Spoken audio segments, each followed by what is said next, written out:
హరీష్ రావు గారికి సీనియర్ సభ్యులు హరీష్ రావు గారు రిక్వెస్ట్ చేస్తున్నారు సార్. రిక్వెస్ట్ అని చెప్తున్నా కూడా కూర్చుంటలేదు ఆయన. ఆయనకు నిజంగా ఆయనకు మర్యాద ఉంటే నేను రిక్వెస్ట్ అని చెప్తున్నా సార్. నేను రిక్వెస్ట్ చేస్తున్నా.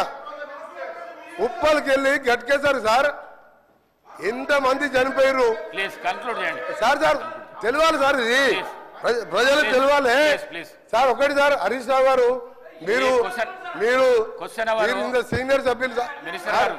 క్వశ్చన్ ఎవరైనా ఇంత ఇంపార్టెంట్ క్వశ్చన్ రోడ్లు అనేది చాలా ముఖ్యం సార్. హరీష్ రావు గారికి ఏంటంటే హరీష్ రావు గారికి దబాయించడం ఒకటి తెలుసు అధ్యక్ష. ఆయన దబాయించడం ఒకటి తెలుసు, ఆయన పనిచేసేది తెలియదు సార్. 5 ఏళ్ళు ఇరిగేషన్ మినిస్టర్ గా మీరు డిస్టర్బ్ చేయండి. హరీష్ రావు గారు ఇది పద్ధతి కాదు. నేను ఉన్న రోడ్స్ మీద చెప్తున్నా. ఉప్పల్ నుంచి గట్కే సార్ అది కూడా వస్తా, ఆడికి కూడా వస్తా, చివరిగా ఆడికి కూడా వస్తా. ఫైనల్ గా సార్ ఓఆర్ఆర్ అంటే సార్ ఉప్పల్కి వెళ్ళి గట్కేసరికి పోయేది నేను చెప్తే దానికి మాట్లాడలే. ఇప్పుడు నేను స్టార్ట్ చేయించా. ఇంకొకటి సార్ చివరిగా చెప్తున్నా. హరీష్ రావు గారు నువ్వు నీకు అరే నువ్వేం చేస్తావా? నువ్వు కమిషన్ తీసుకొని కూలిపోయే కాళేశ్వరం ఎట్లా కమిషన్ తిన్నావు నీకేం తెలుసు సార్? ఒక నిమిషం లాస్ట్ విషయం సార్. ఓఆర్ఆర్ సార్ ఇవాళ హైదరాబాద్ ప్రపంచ పటంలో పెట్టింది కాంగ్రెస్ ప్రభుత్వం. ఓఆర్ఆర్ నిర్మించి 6,500 కోట్ల జైకా ఫండ్స్ తోని 1000 ఎకరాలు సేకరిస్తే ఆ రోడ్డుతో హైదరాబాద్ కోకాపేట్ ఫైనాన్షియల్ డిస్ట్రిక్ట్ అదే ఏరియాలో ఎయిర్పోర్ట్ కడితే కోకాపేట్ అమ్ముకున్నారు అధ్యక్ష. 1,00,000 కోట్ల విలువ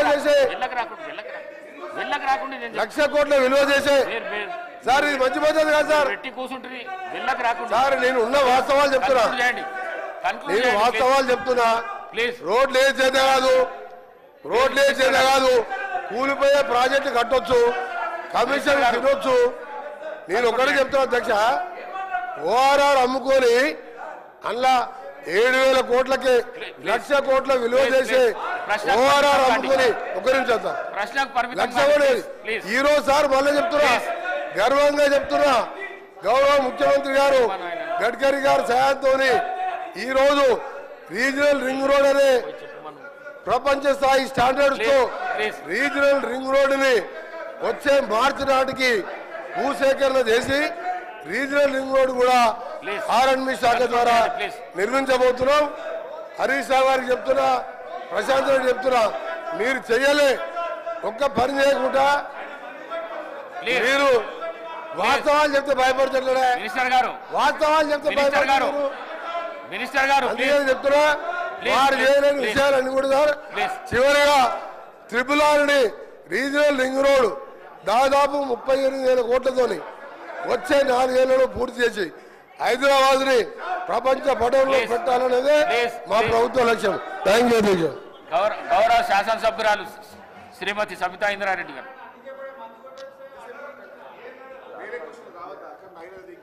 అధ్యక్ష ధన్యవాదాలు మైక్ ఇచ్చినందుకు. అధ్యక్ష లాస్ట్ అసెంబ్లీలో అసలు నాకు మైక్ ఇవ్వనన్నారు. అసలు మొత్తం 4 సంవత్సరాలు ఇవ్వరేమనుకున్నాను. ఇచ్చినందుకు ధన్యవాదాలు అధ్యక్ష. ఈరోజు గౌరవ మంత్రి గారు సమాధానం చెప్తూ కామారెడ్డి జాతీయ రహదారి గురించి, కరీంనగర్ కామారెడ్డి ఎల్లారెడ్డి గురించి అడిగారు అధ్యక్ష. కానీ దాని తర్వాత అన్ని గౌరవ మంత్రి వారు అన్ని వివరించి చెప్పారు. కానీ ఒకటి, మీరు పోతున్న రోడ్డు కానీ నేను పోతున్న రోడ్డు కానీ ముఖ్యమంత్రి గారు పోతున్న రోడ్డు కానీ Bijapur to Hyderabad to Bijapur road అధ్యక్ష. మన్నెగూడ నుండి బీజాపూర్ వరకు కంప్లీట్ అయింది. ఈ రోడ్ కూడా శాంక్షన్ వచ్చి 2 సంవత్సరాలు అయిపోయింది. ఎన్నికల కన్నా ముందే ల్యాండ్ అక్విజిషన్ 1,300 కోట్లు పెట్టి ల్యాండ్ అక్విజిషన్ కూడా కంప్లీట్ చేస్తున్నాం. గౌరవ మంత్రి గారు ఇప్పుడు వచ్చినాక ఏదో ల్యాండ్ అక్విజిషన్ చేసినామని చెప్తున్నారు. అది కరెక్ట్ కాదనేది మీ ద్వారా గౌరవ మంత్రి గారికి చెప్తున్నాను. వాళ్ళ అధికారులు తప్పుడు సంకేతాలు ఇచ్చి తప్పుడు సమాచారం ఇచ్చి ఉంటారు అధ్యక్ష. 1,300 కోట్లు పెట్టి అప్పుడే ల్యాండ్ అక్విజిషన్ చేస్తున్నాం. కానీ ఎందుకు ఆగింది అనేది, అక్కడ ఎంతమంది ప్రాణాలు పోతున్నాయని మనందరికీ తెలుసు అధ్యక్ష. 2 రోజులకు ఒక యాక్సిడెంట్ అవుతుంది, ఎంతమంది ప్రాణాలు పోతున్నాయి. ఎన్జిటీలో కేసు వేసిండ్రు అధ్యక్ష. ఎన్జిటీలో కేసు వేసినప్పుడు అధికారులు కరెక్ట్ అయిన ఇన్ఫర్మేషన్ ఇచ్చి దాన్ని స్టే వెకేట్ చేయించాలి అధ్యక్ష. మొన్న 13th రోజు ఎన్జిటీలో కేసు ఉండింది. ఆ స్టే వేకెట్ అయ్యిందా?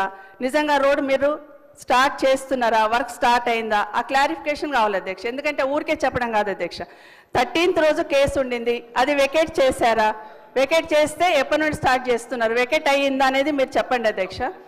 ఎందుకంటే అది కరెక్ట్గా స్టార్ట్ కాలేదు అధ్యక్ష. నేను మొన్న యాక్సిడెంట్ అయినప్పుడు గౌరవ కలెక్టర్ గారితో మాట్లాడి కనీసం సైడ్ బాంబ్స్ అన్న క్లియర్ చేయండి, గడ్డితోని యాక్సిడెంట్ అవుతుంది అది తీయండి అంటే అది మాత్రమే క్లియర్ చేస్తున్నారు తప్పిస్తే రోడ్ స్టార్ట్ అయింది కాదు అధ్యక్ష. అది స్టార్ట్ కానే కాదు. ఒకవేళ నిజంగానే చెట్లు తొలగించడానికి ఇబ్బంది ఉందన్నప్పుడు చెట్లు లేని దగ్గరనన్నా రోడ్డు చేస్తామనన్నా క్లారిఫికేషన్ తీసుకొని ఎన్జిటి దగ్గర పర్మిషన్ తీసుకున్నా స్టార్ట్ చేయాలి అధ్యక్ష. మీకు తెలుసు అధ్యక్ష ఎన్ని యాక్సిడెంట్లు అవుతున్నాయి. దయచేసి ఆ రోడ్ మీద క్లారిఫికేషన్ అని గౌరవ మంత్రి గారిని కోరుతా ఉన్నాను అధ్యక్ష. మంత్రి ఇది ఒక్కటే ప్రశ్నకు పరిమితం అయ్యి జవాబు చెప్పండి సభ్యురాలు. ప్లీజ్.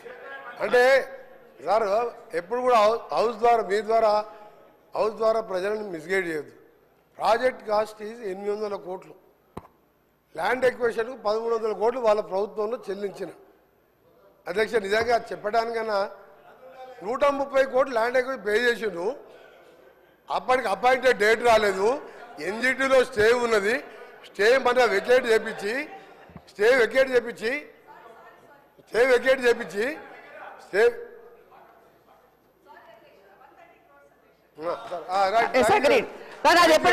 ఎప్పుడు చేస్తున్నారు సార్ అది చెప్పాలి అధ్యక్ష. అధ్యక్ష మీ ద్వారా ఒకటి అడుగుతున్నా, బిఫోర్ ఎలక్షన్స్ ల్యాండ్ అక్విజిషన్ చేసినాం కదా అధ్యక్ష, అది నేను క్లారిఫికేషన్ అడుగుతున్నాను. అప్పటి నుండి జరుగుతుంది కదా, ఎన్జిటీలో కేసు ఏమైందని సూటిగా అడుగుతున్నాను అధ్యక్ష. 840 కోట్లే శాంక్షన్ రోడ్కి, 130 కోట్లు ల్యాండ్ అక్విజిషన్ చేసుకున్నాము, అది కరెక్ట్ అధ్యక్ష, అయిపోయింది కంప్లీట్. కానీ ఎప్పటి నుండి ఎప్పుడు వెకెట్ అవుతుంది ఎన్జిటీలో మాత్రమే అడుగుతున్నాను అధ్యక్ష. ఎన్జిటీలో క్లియర్ అయింది. 28/11 రోజు అపాయింటెడ్ డేట్ ఇచ్చిండ్రు. 29th రోజు ఈ 29 మొన్న నవంబర్ మొబైలైజేషన్ వర్క్ స్టార్ట్ అయింది. వారు అదే జిల్లా వారు ఇప్పుడు పోయి చూసుకోవచ్చు వర్క్ నడుస్తుందా లేదా. మీరు ఎప్పుడు కూడా వాస్తవాలు ఒప్పుకోవాలి. గట్కేసర్ ఫ్లైఓవర్ 7 ఏళ్ళు అయింది. మీ సంగతి చెప్పాలంటే ఒక రోజంతా పడుతుంది అధ్యక్ష, ఒక రోజంతా పడుతుంది. అన్ని అబద్ధాలే. ఒక్క మంచి పని చేయకుండా రాష్ట్రాన్ని 100 ఏళ్ళ విధ్వంసం సృష్టించి వీళ్ళు ఓ రోజు బేడీలు వేసుకుంటారు. బేడీలు వేస్తారు పోలీసు వాళ్ళు అధ్యక్ష, పోలీసు వాళ్ళు వేస్తారు. రేపే మాత్రం పోలీసు వాళ్ళు బేడీలు వేస్తారు.